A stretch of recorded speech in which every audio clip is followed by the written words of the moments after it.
Le principe du couvre-feu, il est simple, avec une interdiction pour des mineurs de moins de 16 ans non accompagnés de circuler sur l'espace public entre 23h et 7h du matin.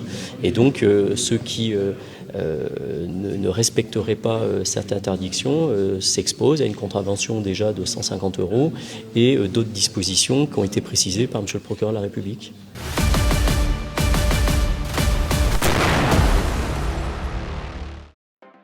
Clermont-Ferrand en guerre contre sa jeunesse. Le maire de Clermont-Ferrand, Julien Bonny, a annoncé des mesures à but sécuritaire durant toute la Coupe du Monde. Couvre-feu et avis de recherche déposés pour chaque télé à l'extérieur, faisons le point sur la dérive illibérale imposée par la mairie clermontoise. On débunk tout ça. Nous sommes fin mai. Le Paris Saint-Germain vient de remporter sa deuxième Ligue des Champions. À Clermont-Ferrand, les centaines de célébrations sont éclipsées par la violence d'une minorité, avec voitures brûlées et francs-prix saccagés, puis par des interventions policières agressives contre la masse festive. Ces débordements constituent le motif parfait pour Julien Bonny afin de mettre à exécution ses promesses sécuritaires. Première décision, l'armement de la police municipale est acté pour la fin de l'année 2026. Aux attaques de mortiers lancées par de jeunes individus en direction des forces de l'ordre, Julien Bonny répond aussi dans la violence et rajoute une pièce à la machine à envenimement. Des armes pour répondre à la foule, que pourrait-il mal se passer? Venons-en aux mesures prises par la municipalité pour encadrer la Coupe du Monde. Encadrer? Non. Interdire la fête? Oui, c'est mieux. Dans une Coupe du Monde américaine où les matchs se déroulent la nuit, les mineurs de moins de 16 ans ne pourront pas profiter de cette fête collective qui s'annonce. Clermont-Ferrand décrète bien un couvre-feu de 23h à 7h pour les moins de 16 ans. Face aux bêtises de quelques jeunes, Julien Bonny répond par la facilité, le bannissement de tous les adolescents de la sphère publique.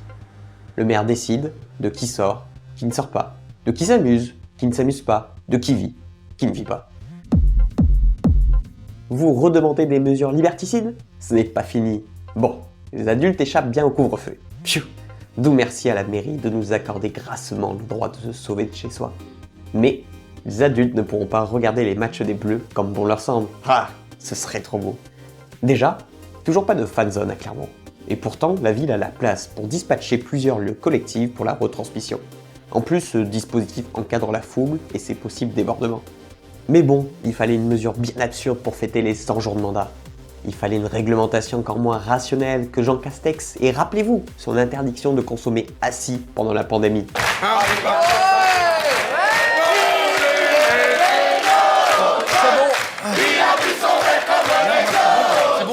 Assez maintenant, révèle-nous cette dite règle. Accrochez-vous bien. Les bars et restaurants ne pourront pas installer des télévisions à l'extérieur.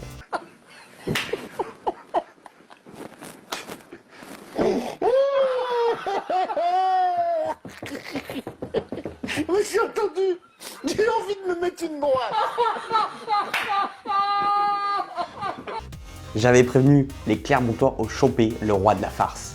Puis, voici la reine, la préfète du Puy-de-Dôme, qui tente de justifier l'interdiction de ses télés face à la rue.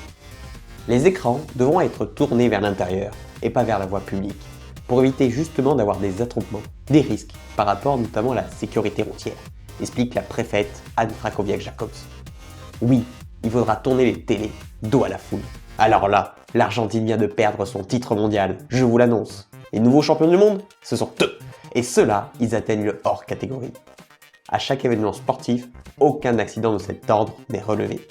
Tout se passe dans une ambiance joviale, avec le plus grand nombre de supporters face au match, sans aucun débordement causé par la majorité.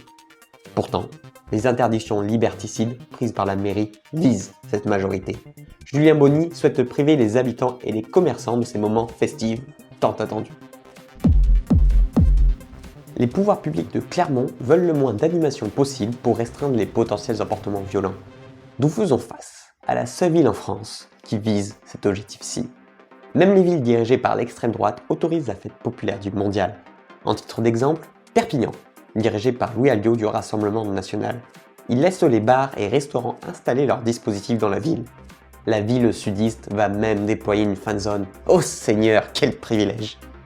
Est-ce le RN qui recule sur son tout sécuritaire? Ou est-ce Julien Bonny qui tombe dans la paranoïa autoritaire? Comme le président de la République, je crois que nous en avons tous ras-le-bol de ces exactions, de ces bandes de jeunes qui arrivent place de Jaude et qui commettent des actes répréhensibles, qui mettent en danger l'ensemble de la population, qui, elle, a envie de faire la fête, tout simplement, pacifiquement, qui a envie de se réunir, de déambuler en ville. La guerre, c'est la paix. La liberté, c'est l'esclavage. L'ignorance, c'est la force. Maintenant, la privation, c'est la protection.